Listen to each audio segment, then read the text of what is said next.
Afternoon, Joe. Thanks for dropping me a message. I love that you're sort of challenging and asking questions because it sort of makes me better at what I do. There is a gap somewhere between the both of us, and it's probably from how I'm explaining myself. So I've dug deep, and I'm hopefully going to answer a lot of the things that you've said. So the first thing you raised was where I got 600 milligrams from.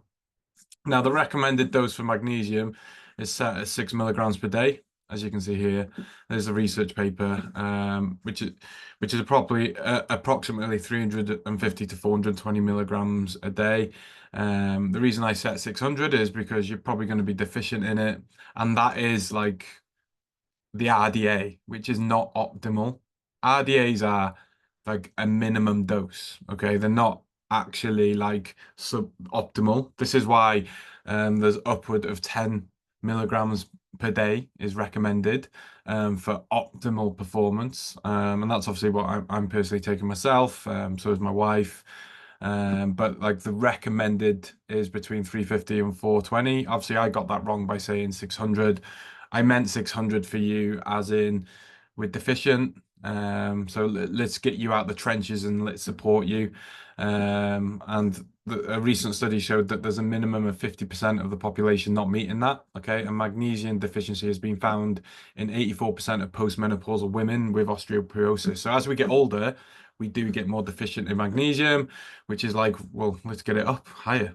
Okay. And I know one of your concerns was um like too much is going to be bad. You'd have to take a lot. Like too much of anything is bad. Do you know what I mean? But like 600 is not a lot. I've been taking 10 milligrams, and that's an optimal dose in sort of functional medicine. Now, one of the things you mentioned before, which is where I've obviously worded things wrong on True Coach, was 100% elemental magnesium. So I'll send this to you. This is a list of from top to bottom of the different types of magnesium you can get. So the way it works is magnesium is the elemental magnesium. The threonate, glycinate, malonate, chloride, that's almost like the transporter. So magnesium is very poorly absorbed in the body. I think only 20 to 40% of what you consume is actually absorbed in the body. So we actually need like a carrier. Almost, if you think of it, to get into a nightclub, so like if you want to get in first in a nightclub, you need like a VIP pass. Like this oxide, oronate, sulfate, taurate, citrate. This is almost like the level of VIP pass. So the 3 and 8 is like, right, you can get in before it's even open. Glycinate is like the next level, and so on. So that's what I meant.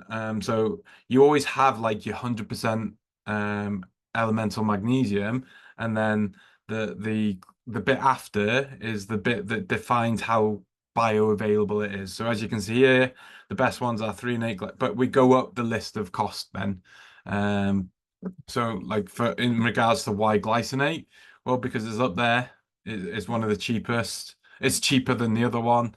And yeah, so that's what I mean. Hopefully that answers that side of it for you. And like I said there, in regards to magnesium generally, the reason why we opt for a glycinate or a 3 and 8 or a citrate is because you need a carrier to help it get absorbed. Because if you just eat magnesium, only 20 to 40% gets absorbed. Now, if we then add in your stomach issues, your past background, dietary, current diet background, like you can see, we are probably going to be struggling to even absorb what we get at the moment, and that's maybe why you feel the way you feel. Okay.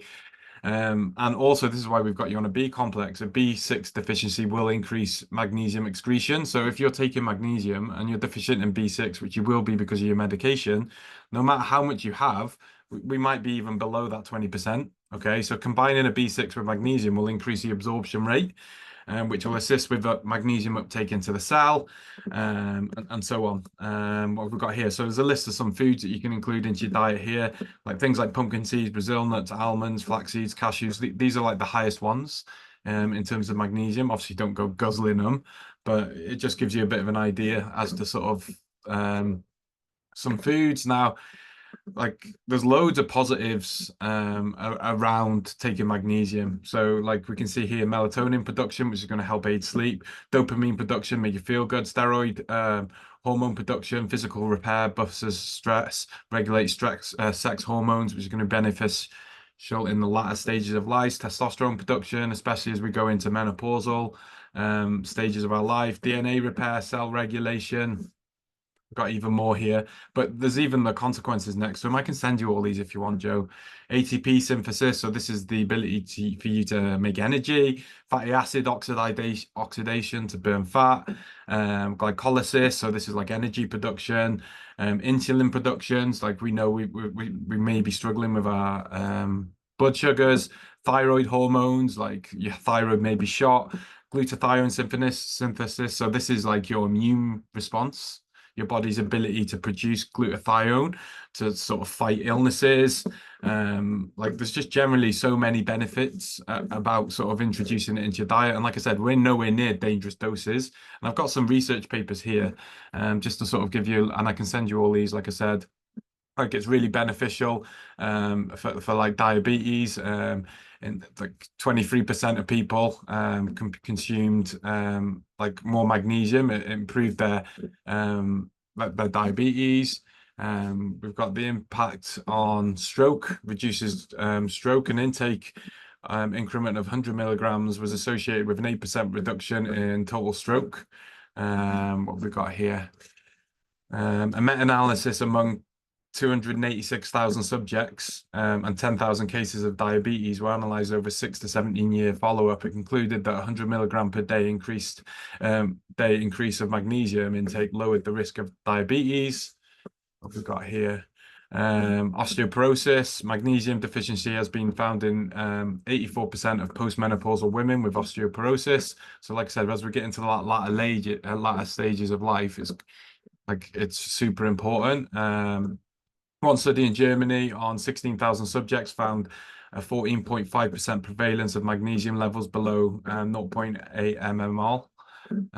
So there's literally so many benefits here, but I think the gap is obviously how I've explained it to you, which is hard through messages, but hopefully that's answered what I've said, what your concerns are there. But let me know what you think, Joe. And like I said, have an awesome day, keep smashing it. And yeah, if you've got any more questions, just ask.